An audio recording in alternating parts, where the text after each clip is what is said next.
Magandang gabi mga masters, bali ngayon po ay 8 videos po ma-upload ko po sa aking YouTube channel. Tama nga mga masters, 8 videos nga po ma-upload ko. Yon, what's up mga masters? Nandito na naman tayo sa panibagong araw, panibagong kabanata na naman ang pagsasama-samahan natin ngayon guys.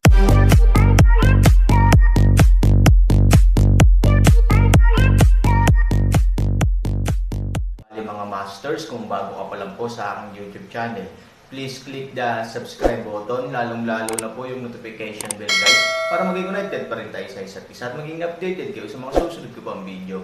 Bali mga masters, bago natin umpisahan ng kwento ay mag-shoutout po muna tayo para sa mga solid nating tagapakinig. Shoutout kay Romy Alterejos at shoutout kay Jeps Ignacio. Yun na nga mga masters, no? Bali hindi na ito patagalin. In 3, 2, 1, let's go!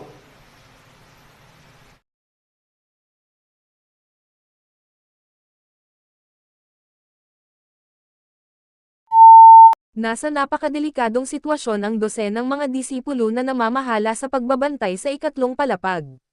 Hindi lang nila kinailangan na harapin ang mga zombie na nasa harapan nila, kundi pati na rin ang mga zombie na sinira ang mga bintana para patayin sila. Wala silang nagawa kundi ang magmadaling umatras sa patuloy na pagtiklop ng mga sundalo. Kill. Almost at this time, si Bai Xiaosheng ay sumugod sa ikatlong palapag kasama ang mga tao. Pagharap sa magulong zombie, galit siyang uminom at dirdiretsong umakyat.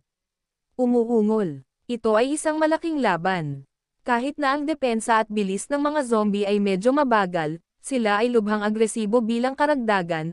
Pagkatapos ng ilang araw ng pag-iipon, ang grupo ng mga zombie ay nagbago mula sa orihinal na ikalawang palapag sa kasalukuyang tatlong palapag. Sa sandaling masira ang sahig, hindi mabilang na mga zombie ang pumasok mula sa labas. Tuldok. Bumalik sa ikalawang palapag, lumabas ka. Nang makitang maraming disipulo ang nahulog at kinaladkad sa grupo ng mga zombie para kumagit, alam ni Bai Xiaosheng na imposibleng harangin muli ang ikatlong palapag. Ngayon ang tanging plano ay umatras mula sa ikalawang palapag at gamitin ang makipot na hagdan para harangan ito sa pangalawang pagkakataon. Sa utos ni Bai Xiaosheng, isang grupo ng mga tao ang umatras sa ikalawang palapag habang nakikipag-ugnayan sa mga zombie. Nang ang lahat ng mga tao ay umatras sa ikalawang palapag, ang bentahe ng ang hagdan ay halos isang tao ang namamahala, at hindi ito mabuksan ng 10,000 tao, na nagbigay ng pagkakataon sa maraming tao na huminga. Malapit sa amin ang zombie kaya hindi kami makapag-set up ng pass dito. Nagmamadali si Moyang. Tumanggo si Bai Xiaosheng, susuportahan muna namin ang ikalawang palapag. Dapat mong dalhin ang mga tao sa hagdan sa unang palapag upang ayusin ang gate. Ang hagdan sa unang palapag at ikalawang palapag ay nagpapakita ng kaliwa kanang pagsalungat at tumatawid sa buong ikalawang palapag. Dati sila ay maganda, ngunit ngayon ay binibigyan na nila ang lahat ng buffer zone. Tumanggo si Moyang, iwinagayway ang kanyang kamay sa maraming tao, at sumugod. Hindi nagtagal, nagsimulang samantalahin ng grupong Moyang ang katotohanan na hindi malawak ang mga hagdan sa una at ikalawang palapag. Tinatakan nila ito ng mga tabla na gawa sa kahoy, at halos isang tao lang ang naiwan. Sa ikalawang palapag, binabantayan ni Bai Xiaosheng at ng kanyang barkada ang hagdanan ng ikalawang palapag halos sa pamamagitan ng relay. Gayunpaman, sa kabila ng katotohanan na isang tao ang namamahala sa pass, sa harap ng patuloy na pagdagsa ng mga zombie, ang pisikal na lakas ng mga disipulo ay isang malaking problema, at ang hindi mabilang na mga zombie ay isang malaking problema din. Deputy Leader, I can't keep it. Bagamat hindi kalakihan ang hagdanan, para itong bunganga ng bote. Masyadong maraming zombie. Maya-maya, sisabog sila. May nagsabi sa apurahang boses. Tumanggo si Bai Xiaosheng at tumingin muli kay Moyang. Buti na lang, tumanggo lang si Moyang sa kanya, na nagpapahiwatig na ang lahat ay handa na. Mag-iwan sa akin ng 2 tao, ang iba, umatras. Bahagyang umiinom si Bai Xiaosheng ng lawa ng ilog at nangunguna sa pagkuha ng espada upang ihatid ang mga hagdan upang ipagtanggol. Mabilis na lumikas ang iba sa grupo patungo sa hagdan sa unang palapag. Ngunit napakaliit ng pasukan kung kaya't tumagal ang isang grupo ng mga tao upang lumikas. Gayunpaman, ang mga kapatid na dinala ni Bai Xiaosheng ay patuloy na bumabagsak sa tabi niya. Bawiin mo. Nang makitang hinog na ang oras at umatras na ang mga tropa, sumigaw si Bai Xiaosheng, at dinala ang iba sa kanila sa hagdan sa unang palapag. Sa kanyang likuran, binaligtad din ng mga bangkay ang punong-puno ng mga zombie na nagsisiksikan sa hagdanan, galit na umaatungal. Nang dumating si Baek Xiaosheng at ang kanyang grupo sa hagdan sa unang palapag, naghihintay doon si Moyang at ang iba pa upang tulungan silang isa-isang maglakad mula sa maliit na pasukan hanggang sa unang palapag. Gayunpaman, nang gustong pumasok ni Bai Xiaosheng mula sa pasukan, bigla siyang sumimangot at tumingin kay Moyang, na nakatayo sa ikalawang palapag at ayaw umalis. Sa halip, dinampot niya ang isang malaking bakal na plato at sinabing, "Moyang, ikaw. Masyadong maliit ang pasukan, at maraming zombie. Kapag tinakpan mo ito mula sa itaas, madudurog ito ng mga zombie na ito, kaya mananatili ako," sabi ni Moyang. Napatingin siya sa mga papalapit na zombie at malamig na sinabi, "Kapatid ka ni Aaron. Kagagaling lang ng kapatid mo. Kung paghiwalayin natin ang buhay at kamatayan, anong mukha ang kailangan ko para makita siya?" Si Bai Xiaosheng sa Jiangho ay umungal ng galit at nagmamadaling lumabas. "Kaya mo ang trabaho ko." Inosenteng ngumiti si Moyang, dinampot ang malaking bakal na plato at direktang idinikit sa pasukan.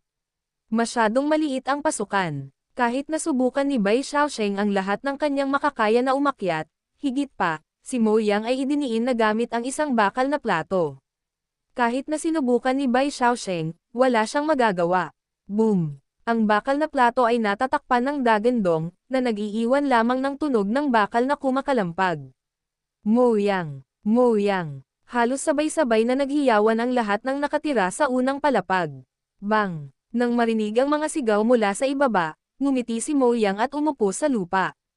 Tumingin siya sa papalapit na mga zombie at tumingin sa bubong, 3,000, afterlife, goodbye. Pagkatapos ay pinalo niya ang kanyang dibdib at ipinikit ang kanyang mga mata, ngayon kayo ay magkapatid. Sana maging magkapatid pa rin kayo sa kabilang buhay. Umuungol. Nakita ng mga zombie ang buhay na tao at umungol at dumating. At halos sa oras na ito, sa labas ng hangganang bayan, biglang kumislap ang isang streamer. Sa susunod na sandali, isang figure na nakatayo sa tuktok ng dingding, si Moy at Shu, ito ay Aaron. Sa kanyang likuran, mabilis ding gumalaw ang 300 anino at nagmula sa malayo. Brush! Agad na lumipad ang 300 anino sa dingding at tumayo ng ilang metro sa likod ng Aaron. "Aaron, tingnan mo." Lu Yuan light step up, hindi mapagpakumbaba, itinuro ang restaurant sa lungsod. Kung titingnan mula sa pader ng lungsod, walang laman ang panlabas na bahagi ng lungsod. Ang gulo na lang ang natitira, pero may mga restaurant sa di kalayuan. Sa oras na ito, kahit na malayo, ito ay nagiging manhid ng mga tao. Halos lahat ng mga zombie ay gumagapang, at ang buong restaurant ay halos masikip, tulad ng mga tambak na langgam na gumagapang sa isang dessert sa oras na ito. Pwede bang may nabubuhay na tao doon? Sumimangot si Lu Yuan at maingat na nag-ingat. Halos sabihin niya sa Aaron na maaaring walang buhay na pansit doon. "Huwag sayangin ang iyong enerhiya. Gusto kong makakita ng mga tao kapag nabubuhay ako, at gusto kong makakita ng mga bangkay kapag namatay ako." Si Aaron ay hindi mapalagay sa kanyang puso, ngunit napakatigas niya sa kanyang mukha. "We'll open the way for you." Nawasak ang ikatlong palapag. Papunta ang mga zombie sa second floor. "Pumasok ka doon." Sa sandaling bumagsak ang mga salita, ang figure ni Lu Yuan ay biglang sumugod sa ilalim ng pader ng lungsod, at ang natitirang 279 na numero ay mabilis ding bumaba. Sa ilang mga alon ng kanyang malaking kamay, ang 300 koponan ay agad na naging 3 koponan. Pagkatapos noon, sumugod ang isang team sa harap ng restaurant, gamit ang tunog para mabilis na maakit ang atensyon ng zombie, at inihatid ito palayo sa ibang direksyon. Ang natitirang 2 koponan, kapag hinog na ang oras, ay agad na pinutol ang mga bangkay na naiwan sa paligid ng restoran. Napakabilis nilang kumilos at may malinaw na dibisyon ng paggawa. Kahit na ang 2 koponan na umaatake sa mga zombie ay tila hiwalay sa isa't isa, sila ay talagang nag-echo sa isa't isa at binago ang kanilang pag-atake at depensa. Ito ay karapat-dapat na maging pinakapiling alagad ng Asol na Bundok Pavilion sa tuktok ng Asol na Bundok. Sa parehong oras ng mahusay na paglilinang, ang kalidad ay first class. Brush. Sa lalong madaling panahon, ang 2 koponan ay mula sa pinaka-peripheral, upang labanan ang isang madugong kalsada. Sa oras na ito, hindi na naghintay pa ang Aaron. Siya ay naging isang madilim na anino, lumipad sa isang iglap at dumiretso patungo sa puwang sa ikatlong palapag. Wow! Parang matalim na palaso, isang putok sa kaluluwa. Narinig ko lang ang pagluluksa ng mga zombie, at nakita ko ang mga zombie na nahuhulog, at walang makakapidyo sa kanila. Sa oras na ito, sa silid sa ikalawang palapag, isang tuloy-tuloy na daloy ng mga zombie ang nakapalibot sa grupong Moyang, isa-isang nakayukong figure. Ibuka ang bibig, lahat ng uri ng bulok na likido mula sa bibig.